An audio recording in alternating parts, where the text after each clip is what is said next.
요 며칠간 큰 홍수와 같은 홍수죠, 그죠? 예, 비가 참 많이 내렸는데 제가 어제 우리 노회에 계시는 제 동기 목사님들이 몇 분 계십니다. 그래서 전화를 걸어봤더니 교회 건물하고 사택은 뭐 뒤에 건물 쪽에 이제 흙더미가 무너지고 했긴 했는데 교회 건물하고 사택은 별 이상이 없어요. 그런데 성도분들의 여러 형편이 많이 안 좋아졌다더라고요. 집이 유실되고, 그리고 염소 40마리가 다 죽고, 그리고 농사지었던 농작물이 다 이제 물에 잠기게 되어가지고 참 걱정이 이만저만이 아니다라는 그런 또 소식을 듣게 되었습니다. 어떤 목사님 같은 경우에는 사택에 물이 새가지고요, 참 곤란한 가운데 있다는 소식도 들었습니다. 혹시 여러분들 가운데 지인분들 가운데 어려움 처지에 계신 분들 계시라 또 생각이 되기도 하는데요. 아무쪼록 이 어려운 시간들을 함께 기도하시고 또 위로해 주시고 또 직접적으로도 도울 일이 있으면 함께 도우면서 이 어려운 시간들을 잘 이겨나가시기를 주님의 이름으로 축복합니다. 오늘 말씀이 이제 성경이 가르쳐 주는 거이란 제목으로 함께 말씀을 듣고자 하는데요. 오늘은 이 웨스트민스터 소교리 문답 제 3문답입니다. 3문답인데 하기 전에 먼저 1문답과 2문답을 복습을 좀 하면은 그래도 3문답을 하는데 조금 더 이해가 쉽게 되지 않을까 해서 복습 화면을 먼저 좀 띄워주시기 바랍니다. 자, 1문답을 함께 읽도록 하겠습니다. 사람의 처제되는 목적은 무엇입니까? 사람의 처제되는 목적은 하나님을 영화롭게 하고 그분을 영원토록 즐거워하는 것입니다. 2문답입니다. 하나님께서 우리에게 무슨 법칙을 주셔서 그분을 영화롭게 하고 즐거워하게 하셨습니까?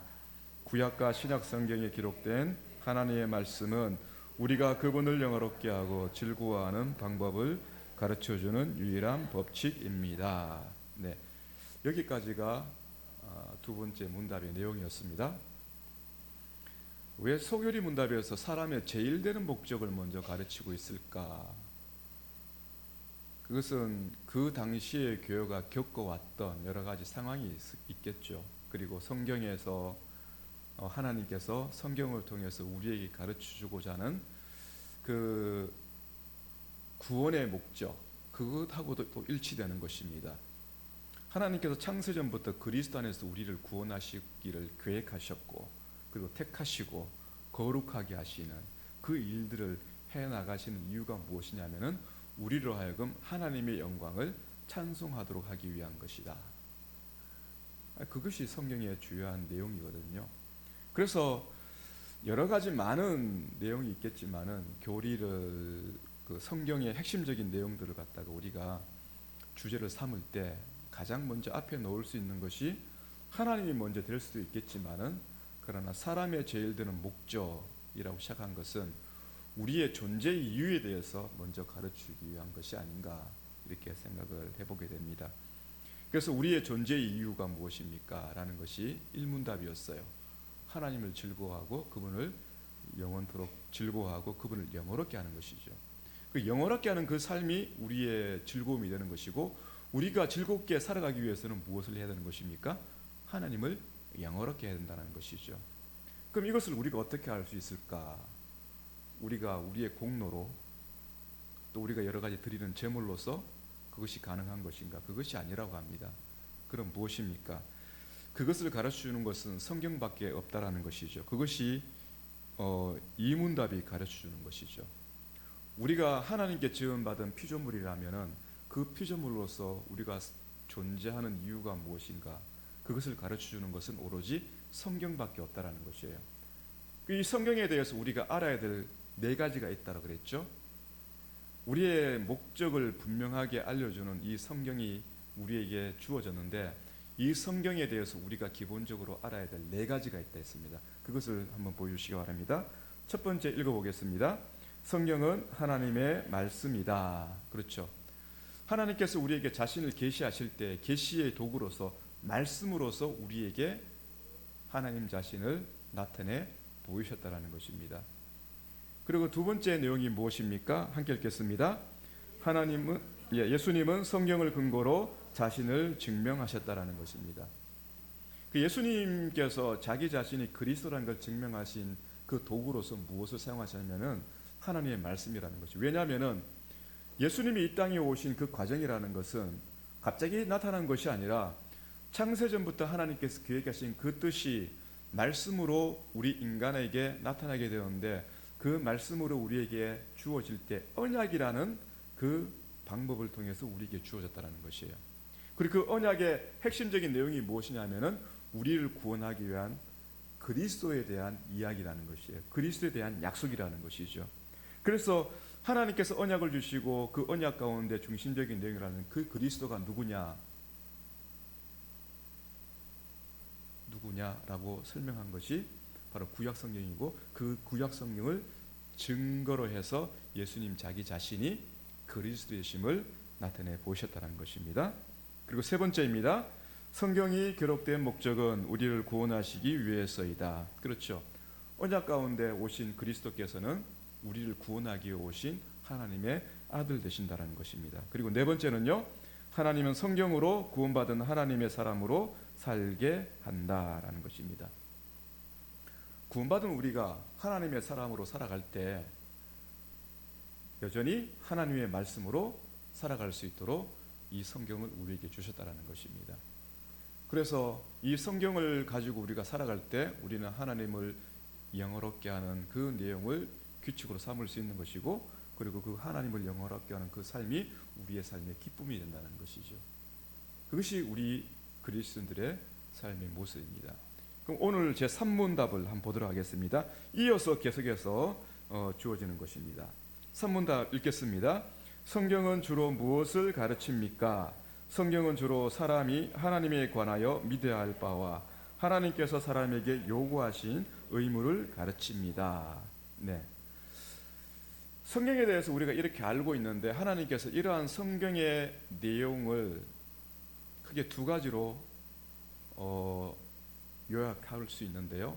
이 두 가지를 통해서 우리가 배움으로써 하나님을 영화롭게 하고 즐거워하는 그러한 삶을 살아갈 수 있습니다. 그 첫 번째가 무엇이냐면은 하나님에 관해서 우리가 무엇을 믿어야 될 것인가? 하나님은 어떤 분이신가? 하나님은 어떤 계획을 갖고 계시는가? 하나님은 우리와에 있어서 어떤 분이신가라는 것이죠. 우리와의 관계 이전에 하나님은 어떤 분이신가라는 것은 하나님의 존재적인 부분을 다루고 있는 것이고요.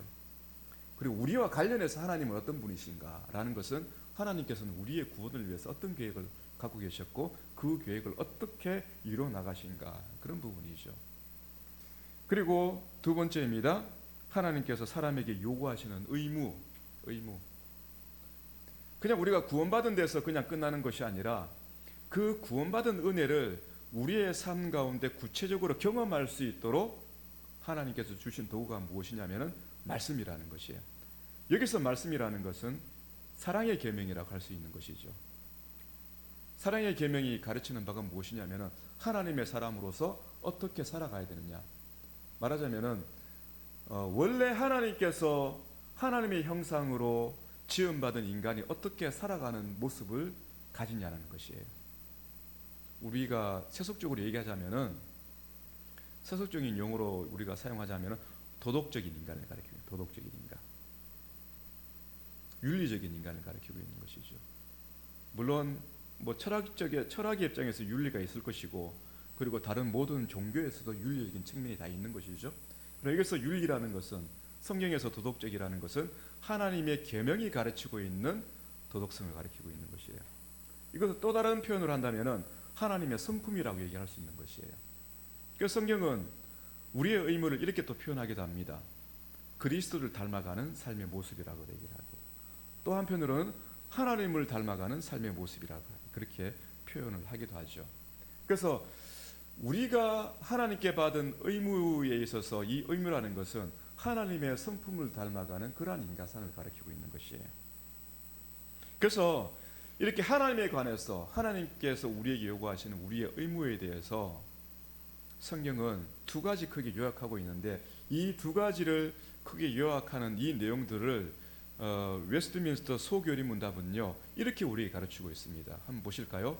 이제 지금까지 이제 3문답까지 우리가 지금 배우고 있지 않습니까? 앞으로 이제 4문답부터 해가지고 107문답까지 이렇게 크게 하나, 둘, 셋, 넷, 5가지 주제가 있거든요.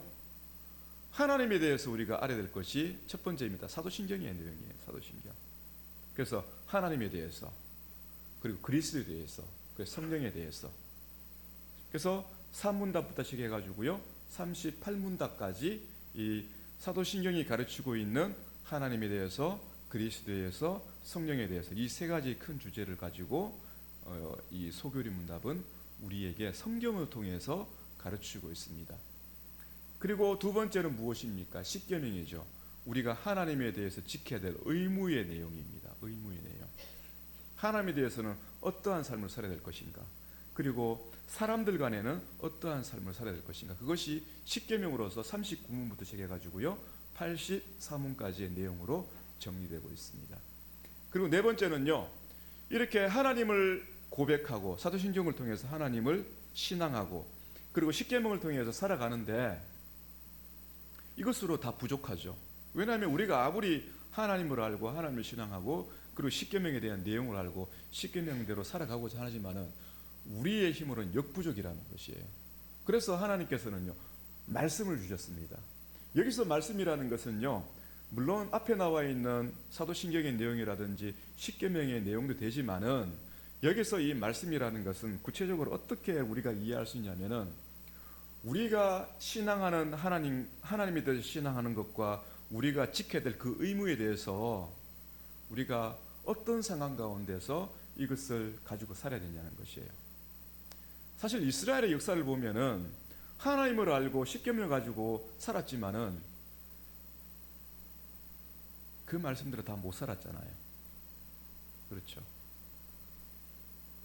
그래서 하나님을 알고 십계명을 가지고 살아가는 그 사람이 또 다른 이 하나님의 말씀이 가르치는 그 내용을 가지고 어떤 도움을 가지고 우리가 하나님을 신앙하고 하나님의 계명에 준수하는 삶을 우리가 살아갈 수 있는가?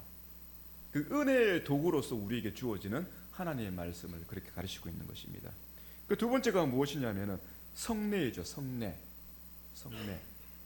말씀이 있고요. 은혜의 도구인 성례가 있습니다. 하나님을 신앙하고 우리가 계명을 지키고 살아가는 데서 이 성례가 우리 가운데 하는 역할이 무엇인가? 그것을 가르치고 있는 것이고요. 그리고 세 번째입니다. 주기도문이죠. 주기도문.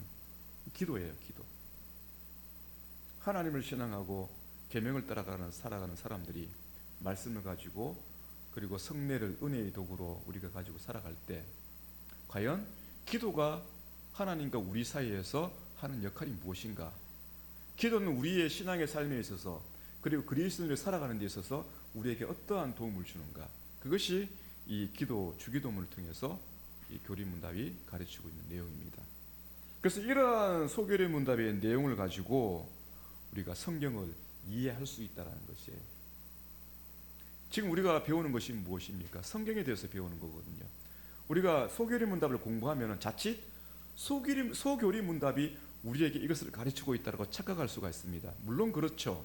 그러나 소교리 문답이 우리에게 가르친 것이 뭐냐면 성경이 우리에게 가르쳐주는 것이 무엇인가 그것을 얘기하고 있는 것이에요. 소교리 문답 자체가 우리에게 하나님에 대해서 계명에 대해서 말씀에 대해서 성례에 대해서 주기도문에 대해서 가르치는 것이 아니라 소교리 문답이라는 것은 성경이 가르치는 바를 주제별로 나열해가지고 우리에게 쉽게 이해할 수 있도록 가르치는 것이거든요. 그래서 소교리 문답을 공부할 때는 항상 이것을 아십시오. 성경이 우리에게 가르치고 있는 것이 무엇인가? 그것을 알고 우리가 이 소교리 문답을 배워야 된다는 것이에요. 그래서 이 소교리 문답을 배울 때는요, 성경을 통해서 우리가 알 수가 있는 것이 있습니다. 성경은 우리 생명의 가치를 가지고 있는 보화라는 것이에요. 보물상자와 같다라는 것이에요. 왜 그렇습니까? 이미 일문일답에서 나와 있잖아요. 하나님을 영화롭게 하고 우리가 즐거워할 수 있는 것, 그것이 그 삶의 우리의 목적인데 우리의 삶의 과정이고 그 과정 가운데서 우리가 얻고자 하는 우리의 삶의 목적인데 그것이 어디에 기록되어 있다는 것입니까? 성경에 기록되어 있다는 것이에요. 그러니 우리가 성경을 배우면 배울수록 우리의 목적이 우리의 현실적인 삶에 있어서 그것이 이전에는 성경을 몰랐을 때는 마치 희미한 안개와 같은 그러한 신앙의 삶이었는데 성경을 읽고 배우고 배우는 시간을 우리가 가질 때마다 우리의 삶의 목적이 현실의 삶에서 뚜렷하게 나타나게 된다는 것이에요. 물론 지식적으로는 그걸 알 수 있어요. 근데 지식적으로 알고 있지만은 현실의 삶은 또 다르잖아요. 그렇잖아요. 부딪히는 것들이 많거든요. 현실에서는 돈이 우리의 삶의 목적이 될 수 있고, 현실에서는 기업이 우리의 삶의 목적이 될 수 있는 것이고요. 현실에서는 우리 건강이, 우리의 성공이, 또 이 세상에서 우리가 얻고자 하는 그 모든 것들이 우리의 삶의 목적이 될 수가 있어요. 말로는 하나님의 영광을 얘기하지만은 그 영광을 위해서 1차적으로 무엇을 얻어야 됩니까? 우리의 성공이 1차적으로 그게 주어졌을 때 그 성공을 가지고 무엇을 합니까? 하나님께 영광 돌린다는 것이에요. 그것은 삶의 목적을 잘못 두고 있다는 것이죠. 그래서 제가 안개와 같이 희미하다라는 그러한 표현을 사용하고 있는 것이에요. 그런데 이 성경을 통해서 우리가 배우다 보면은요, 하나님께로부터 이 성경을 통해서 배우다 보면은 사실은 그것이 아니라 하나님 자체가, 하나님 그분이 우리의 삶의 목적이 되는 것이고, 하나님께서 함께 하시는 것이 우리가 즐거워할 수 있는 유일한 삶의 목적이 된다는 것이에요. 그것을 어디에서 가르쳐주느냐? 성경에서 가르치고 있다는 것이에요. 그래서 성경은 우리의 생명의 보화다라고 그렇게 얘기할 수 있는 것입니다. 이 구약 성경이 이미 그것을 가르치고 있죠, 여러분. 구약 성경 여러분 많이 읽고 계시지 않습니까? 창세기부터 시작해가지고 좀 어려운 부분들, 뭐 레위기는 잠시 뛰어넘고요, 민수기 그리고 신명기를 읽다 보면은, 그리고 사사기, 여호수아부터 해가지고 에스라, 느헤미야까지, 에스더까지 쭉 읽다 보면은요, 그 역사적인 상황 가운데서 일어나는 도무지 이해할 수 없는 이스라엘의 그 모습들, 야, 하나님을 그렇게 놀랍도록 경험하고 하나님께서 베푸시는 그 기적과 초자연적인 그 이적들을 갖다가 경험했음에도 불구하고 왜 그들은 하나님을 버리고 우상을 숭배했을까? 그리고 왜 그들은 그 우상을 숭배하는 가운데 하나님께서 미리 말씀하신 대로 하나님의 징계를 받고, 그리고 그 징계를 받음에도 불구하고, 그렇죠? 징계를 받음에도 불구하고 하나님께서 은혜 가운데 남은 자들을 통해서 은혜를 주셔서 회개의 은혜를 주시고, 또 회개의 은혜를 통해서 또 무엇이면 회복이 이루어지지 않습니까? 회복이. 놀라운 것은 이것을 이스라엘 백성들이 있지 않습니까? 그들이 가지고 있는 말씀으로만 아는 것이 아니라 그들이 역사 가운데 경험했던 내용들이에요. 그들은 삶의 역사를 통해서 그들 스스로가 경험했습니다. 그 경험들을 갖다가 특별히 한 부분에 굉장히 요약한 부분이 있어요. 그것이 어디 있냐면은 역대하 36장 21절에서 23절 내용입니다. 화면이 있는데요, 여러분 좀 길기 때문에 우리 교독을 한번 해보겠습니다. 제가 먼저 21절 읽겠습니다. 이에 토지가 황폐하여 땅이 안식년을 누린 같이 안식하여 70년을 지냈으니 여호와께서 예레미야의 입으로 하신 말씀이 이루어졌더라.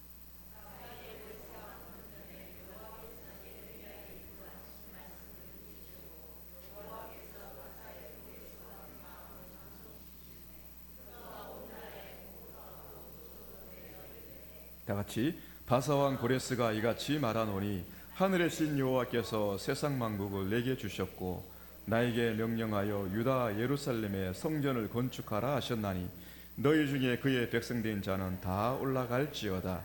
너희 하나님 여호와께서 함께 하시기를 원하노라 하였더라. 아멘. 이 역대하 마지막 부분이에요. 여러분 그 여호수아부터 시작해가지고 열왕기 하까지는요, 그 당시에 그러한 사건들이 일어나는 과정 가운데서, 그리고 일어난 이후에 그 시대에 쓰여졌던 역사책입니다. 말하자면은 신명기에 기록된 대로 하나님께서 이스라엘과 함께 하시면서 진행되어 나가는 그 과정을 기록한 것이 여호수아부터 시작해가지고 열왕기 하까지의 내용이에요.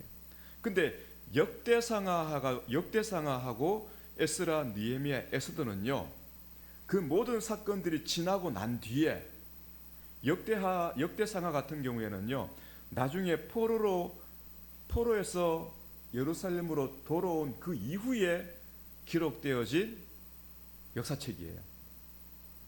그래, 과거를 돌아보면서 이 역사책을, 역대상하를 기록한 사람이 과거를 돌아보면서 하나님께서 왜 이러한 역사를 우리에게 경험하게 하셨는가? 왜 여호수아부터 시작해가지고 그 11개 학까지에는 그러한 역사를 우리에게 경험하게 하셨는가? 왜 우리는 하나님께 범죄했고, 왜 우리는 하나님의 징계를 받고, 하나님께 징계를 받고 포로로 끌려가야 됐고, 왜 우리는 다시 이 땅에 돌아왔는가? 그 왜라는 질문을 가지고 기록한 것이 역대상하의 내용이거든요. 그 역대상하의 내용 마지막 부분을 이렇게 설명하고 있는 것이죠. 우리가 포로로 끌려간 것은 무엇입니까? 이 땅이 황폐했다는 것은 뭐냐면은 하나님께서 주신 약속의 땅을 이 이스라엘 백성들이 더럽혔다라는 것이에요.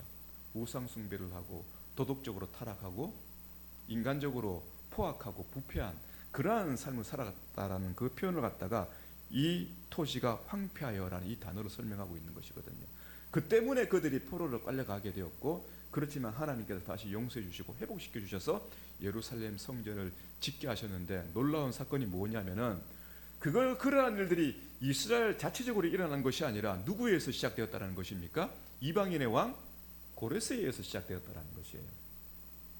이거 피할 수 없는 하나님의 놀라운 일이라는 것을 우리에게 설명해 주고 있는 것이에요. 성경이 가르치고 있는 것이 바로 이런 내용입니다, 여러분. 하나님께서 우리를, 이스라엘 백성들을 이러한 역사적인 과정을 통해서, 이스라엘 백성들을 통해서 결국에는 이스라엘 백성들을 통해서 하나님께 듣게 하시는 그 내용이 무엇입니까? 하나님께서 이런 일을 하셨군요. 우리는 사랑의 하나님을 통해서 우리가 구원을 받고 큰 민족을 이루고 큰 나라를 이뤘지만 우리는 하나님을 버렸습니다. 우리는 하나님을 배반했습니다. 우리는 하나님 앞에서 부패한 인간이었습니다. 타락한 인간이었습니다. 그런데 하나님께서 우리를 다시 구원해 주셨군요. 우리로 하여금 다시 하나님의 백성으로 하나님께서 언약 가운데 다시 붙들어 주셨군요. 놀라우신 이 구원의 일을 행하신 하나님을 찬송하며 하나님께 영광 돌려드립니다 라고 하는 것이 지금 역대하 36장 이 내용이라는 것이에요. 이 구원의 일 가운데, 즐거움 가운데 지금 기록하고 있는 것이 역대상하의 내용입니다, 여러분. 구약 성경이 이것을 우리에게 가르치고 있는 것이에요. 하나님께서 온전히 처음부터 끝까지 다 하셨다는 것이에요. 깨달을 수 없는 일을 깨닫게 하기 위해서 징계하시고, 스스로 회복할 수 없는 일을 회복시키기 위해서 하나님께서 계획하신 대로 그 일을 이뤄나가셨다는 것. 그 결국에는 우리가 존재하고 하나님의 백성이 존재할 수 있는 이유가 어디에 있는 것입니까? 하나님께 있다라는 것이에요. 결국에는 하나님의 백성들이 하나님의 백성으로 살아갈 수 있는 그 힘이 어디에 있는 것입니까? 하나님께 있다라는 것이에요. 지금 역대상하를 통해서 이스라엘의 이 사가는요, 그것을 하나님께 영광 돌리면서 즐거워하고 있는 그 표현을 갖다 우리에게 하고 있는 것이죠. 교회 역시 마찬가지입니다, 여러분. 교회는 그리스도를 통해서, 그리스도에 의해서, 그리스도로 말미암아 하나님의 백성으로 부름받았지 않습니까? 여러분 한 사람 한 사람이 우리를 사랑하시기 때문에 그리스도를 보내주셨고, 우리를 사랑하시기 때문에 그리스도를 믿는 자에게 공로 없이, 어떠한 조건 없이 오직 그리스도를 믿기 때문에 우리를 하나님의 백성으로 삼아주셨고 교회 가운데 붙들어 주셨어요. 그것이 그냥 붙들어 주신 것이 아니라 맹세의 약속, 예수 그리스도를 통해서 맹세의 약속을 하셨다는 것이에요. 예수 그리스도의 죽음과 같이, 예수 그리스도의 부활과 같이 예수 그리스도를 믿는 자에게 하나님께서 구원하시고 구원받은 하나님의 백성으로 살게 하신다는 그 맹세의 약속, 그것이 우리에게 있는 것이죠. 처음부터 끝까지. 여러분 그것이 어디에 나와 있냐면요, 역대하에서 기록된 말씀과 같이 신약 성경에서도 처음부터 끝까지 우리가 구원받고 우리가 구원받은 자로 살아가고 우리가 그 구원받은 자리에서 하나님의 영광을 찬미하고 즐거워할 수 있는 그 이유를 설명한 것이 한 군데 있습니다. 그것이 어디 있냐면요, 히브리서 13장 20절과 21절 말씀입니다. 여러분 함께 읽겠습니다. 시작. 양들의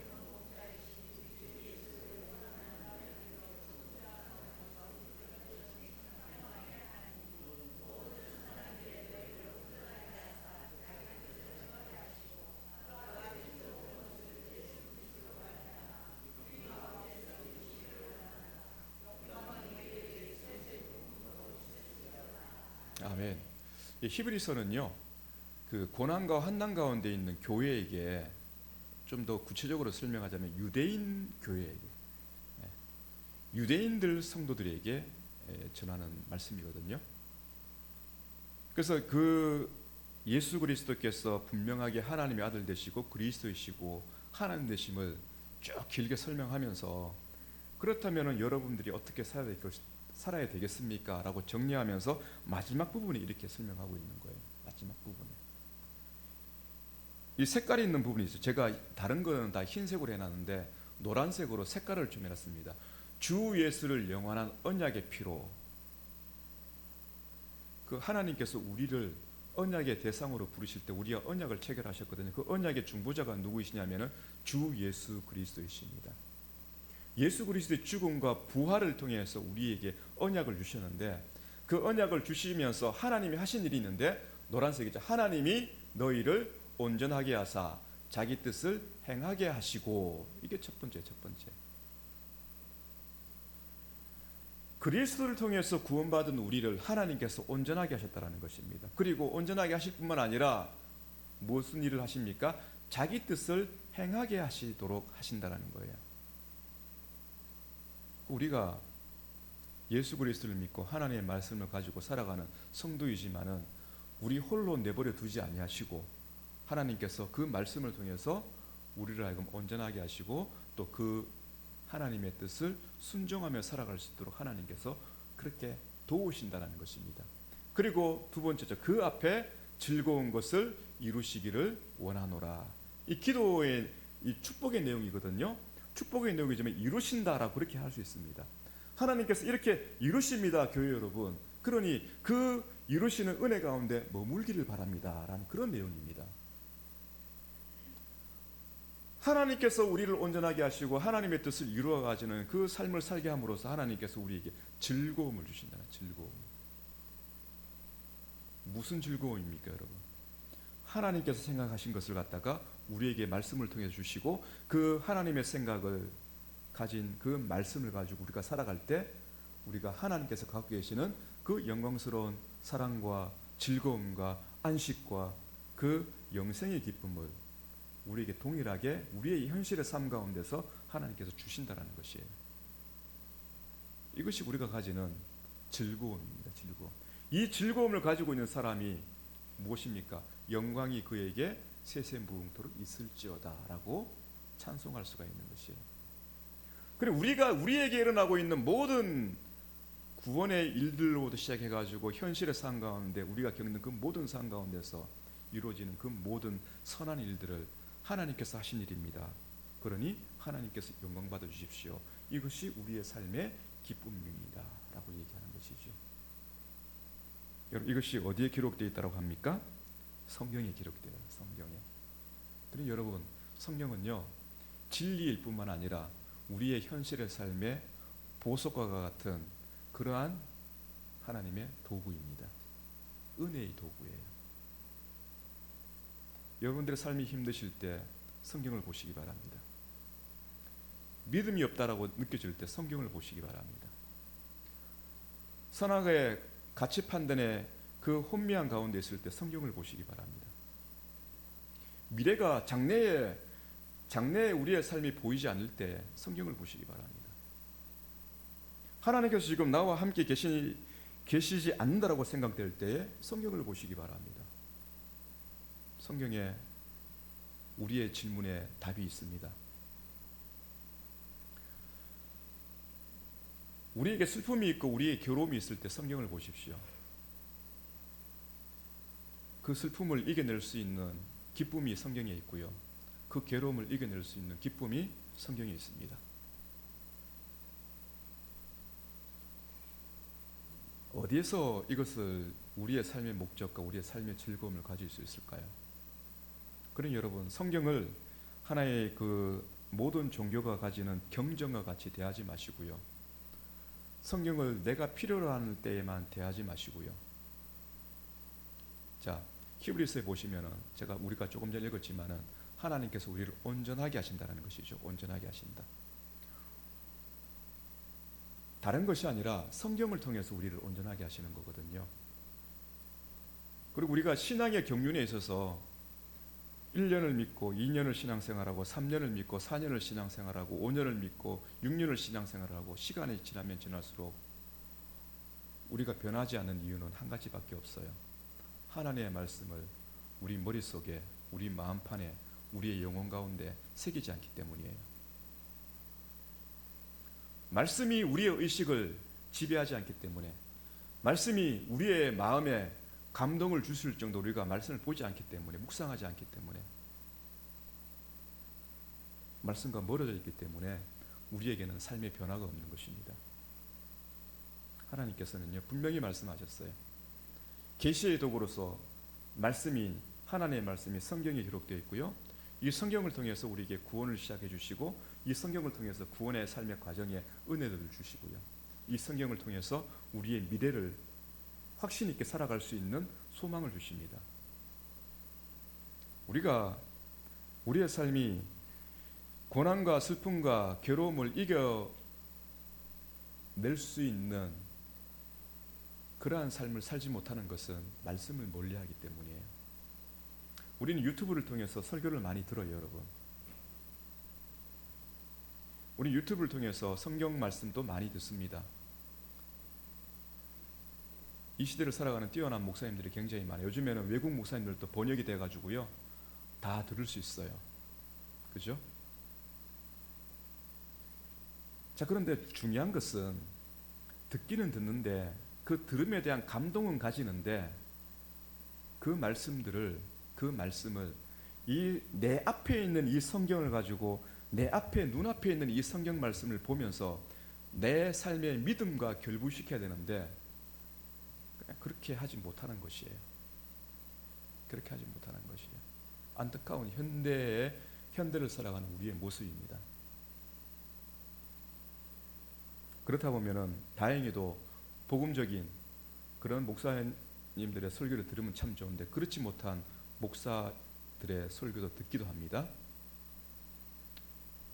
들을 때 간혹 좀 위험스러운 얘기를 하는 유튜브 방송도 있어요. 좀 검증을 받으십시오. 제가 이런 목사님의 설교를 듣는데 어떻습니까? 좀 검증을. 저도 다 알지 못해요. 워낙에 많은 분들이 유튜브 설교를 하기 때문에 저도 자세히 몰라요. 들어봐야 되거든요.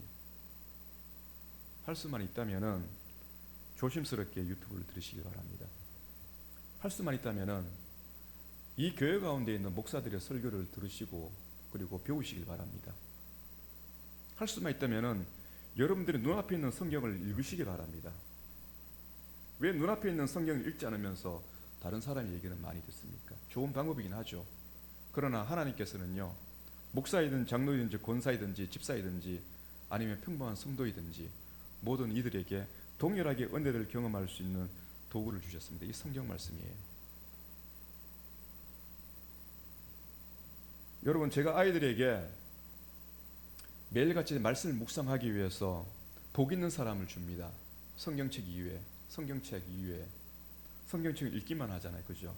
그 성경을 갖다가 좀 더 자기네의 삶에 적용하기 위해서 어린이 복 있는 삶. 우리 중고등부 같은 경우에는 뭡니까? 갑자기 이름 생각. 그 중고등부 또 하는 그 말씀 묵상 책이 있거든요. 2달에 한 권씩 바뀌어요. 우리는 이렇게 생각합니다. 매일같이 하기 어려운데 과연 줘도 괜찮을까? 내가 어려우니까 못하겠다, 그런 생각을 하는 것이죠. 내가 안 하니까, 내가 하지 못하니까. 저는 분명하게 희망을 보거든요. 아이들이 매일같이 보든지 안 보든지 교회는 공급을 해줘야 됩니다. 선생님들은. 왜? 그것이 당연하다고 생각을 하게 하기 위해서. 성경을 읽도록 하는 것이, 매일같이 성경이 있는 것이 당연하다는 것을 가르치기 위해서 그 책을 주는 거예요. 그래서 그것을 읽는 아이들에게는 또 상을 주고요, 또 읽지 않는 아이에게는 권면을 하게 되고요, 계속해서 얘기를 하는 것이요, 왜 이것이 중요한 것인지. 그런데 그렇게 하지 못하는 이유가 무엇 때문입니까? 우리가 스스로 성경을 매일같이 읽지 못하기 때문이죠. 우리와 생명에 관련된 생명을 얻기 위해서 대해야 될 이 성경책이 생명을 얻기 위해서 하루 종일 동안 직장에서 일하는 것보다도 가치 없이 여겨지는 시대가 이 성경책이에요. 지금 이 시대는. 하루 먹고 살기 위해서 일하는 것보다도 더 소중하게 여겨야 되는 것이 무엇입니까? 하나님의 말씀 아닙니까, 여러분? 바로 그것을 가르치기 위해서 하나님께서는요, 성경을 우리에게 주셨고 또 우리 자녀들에게 가르치고 있습니다. 사랑하는 성도 여러분, 말씀을 맺도록 하겠습니다. 오후 시간에는 소교리 문답을 계속해 나갈 겁니다. 근데 소교리 문답 자체가 우리에게 교훈을 주는 것이 아니고, 이 소교리 문답은 성경이 가르치는 바를 우리에게 주제별로 소개시켜 주는 것뿐이에요. 그러니 무엇이 가장 우리에게 소중한 것입니까? 성경이 우리에게 가장 소중하다는 것이에요. 왜? 이 성경에는 하나님의 말씀으로서 예수 그리스도를 증거하고 있고, 예수 그리스도를 통해서 우리를 언약 가운데 부르시고 언약의 백성으로 삼으셨고, 언약의 백성으로 삼으신 하나님께서 이 성경에 기록된 하나님의 말씀을 가지고 언약의 백성으로 살게 하신다는 거예요. 다른 건 없습니다, 여러분. 다른 이적과 기적과 초자연적인 능력의 경험이 우리를 하여금 하나님의 사람으로 살아가게 하는 것이 아니라, 오로지 하나님의 말씀이 기록된 이 성경만이 우리를 하여금 하나님의 사람으로 살게 한다는 것, 여러분 믿으시고 성경을 가까이 하시기 바랍니다. 성경을 가까이 할 때 날마다 하나님께로부터 배우고 하나님을 영화롭게 하고 하나님을 기뻐할 수 있는 우리 모두가 되시기를 주님의 이름으로 축복합니다.